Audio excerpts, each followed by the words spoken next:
time. This is a Gretsch, as you can see, and it's going to get a painted headstock, and it says on there Violinburst, if you can read upside down, matching head something stock. Okay, so now I got to tape this here phone to my helmet, and we'll get going on this.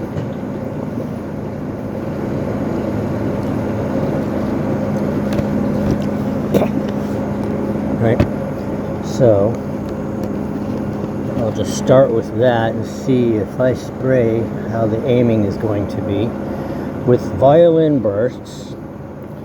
Never done one of these on a Gretsch, or if I have, I can't remember, or I don't remember. It starts with yellow shade, the transparent yellow. This is lacquer paint. So what I will do is hold it with my hand here, and it doesn't get a lot of yellow, like just, you know, a light coat on there.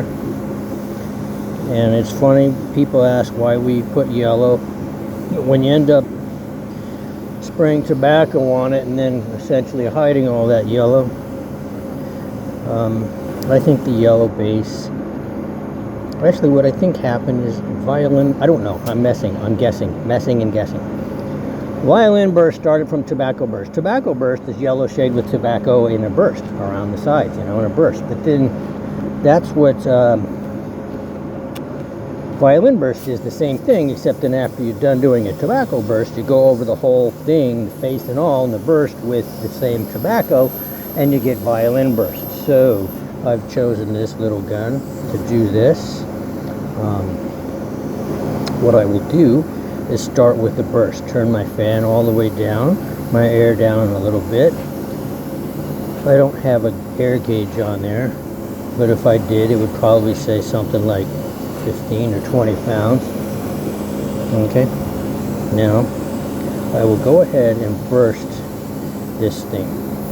So I start on the bottom, or the middle there, and I go to the right. I'm right-handed, so it's, I don't know, it just feels natural, but then I go back over it like this, following the contour, obviously.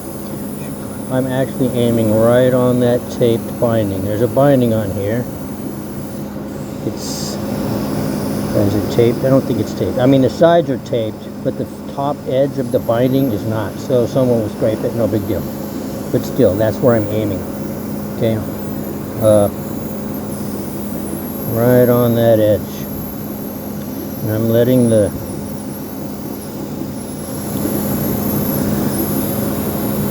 overspray do the work, I guess. I don't know if you would call it overspray, but just keeping the main part of my spray fan right on that binding, and then the fade will just turn out natural when you do it that way, even.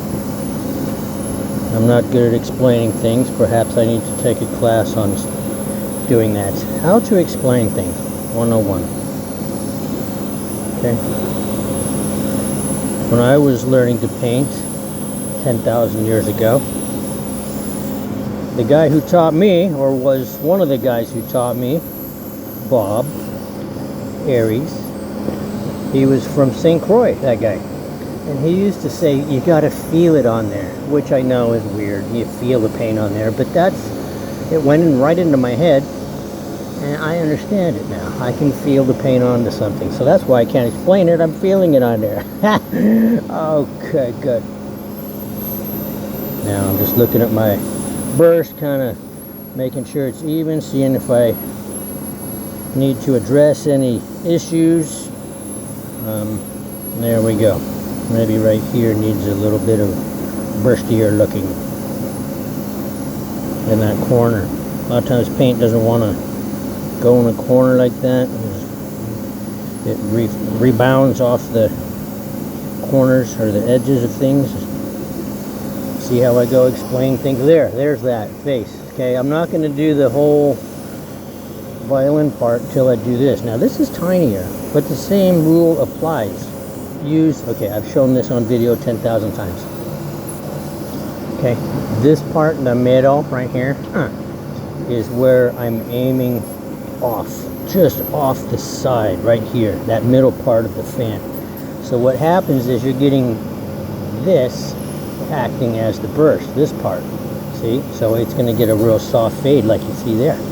Anyway, when you have a gun that's maybe too big for the job, all you do is aim off farther. See what I'm saying? You aim off farther and you're letting the side, the very side of the paint there, do the bursting. You know, you go through a little bit more paint that way because you're shooting most of it off the edge.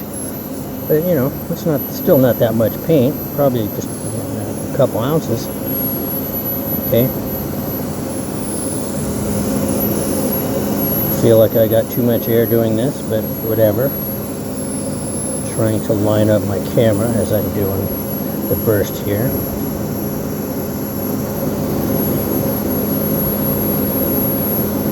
Be patient and just go over it. It's not going to go on as fast when you're doing it using the side of your burst like that. But it's an easier way to control it. If I was to shoot the middle of my little fan onto the edge of this thing, it would be any little twitch in my hand or anything, boy, it would really be obvious and it would look horrendously horrible. Okay. Sorry for the aiming here. The way I've got the camera taped to my face, I have to kind of look off to the side to see it better what I'm doing, and that makes you get a poor angle. Okay, so now we're looking for the same darkness. The darkest part of the burst on this headstock is at the same darkness as this. See how that looks pretty dark, but don't be fooled by the binding because that was white. It's going to look a little different than the sides, the edge. So I feel like this needs to be a little darker, don't you? Okay.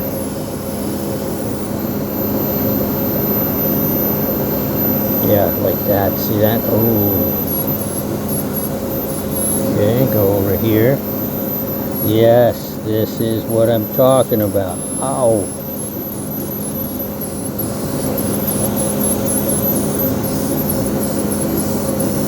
Like that. Now, you got that. If this was a tobacco burst, it'd be a done deal. Down the road with that. Tobacco burst.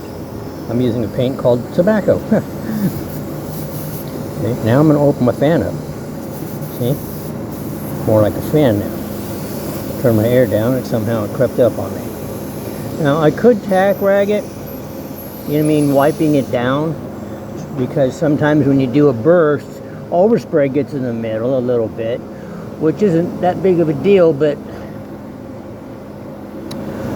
it can get gritty, you know what I mean? And then when I spray this solid, or not solid, but when I spray tobacco over it right now, if there's a lot of gritty overspray, it won't lay flat. It'll look like there's a bunch of sand under my paint, and it'll look stupid. Everyone will hate it, everyone.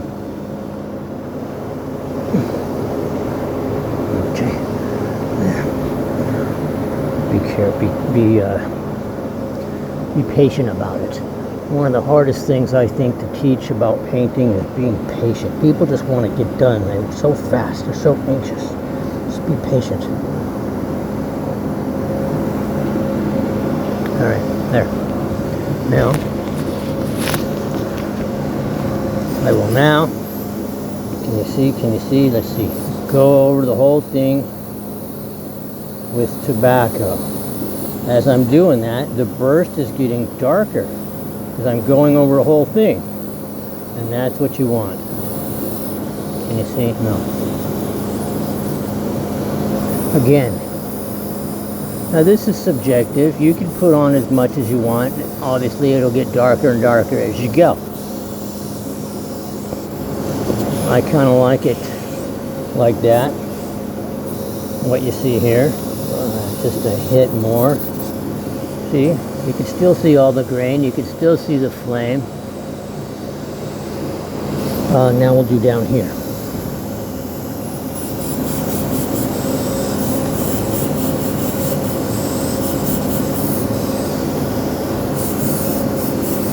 There.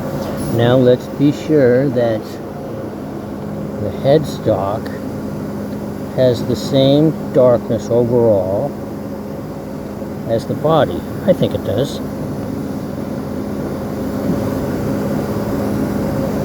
Yeah. Alright, so there, that's a done deal. Let me hang it back up. And be done.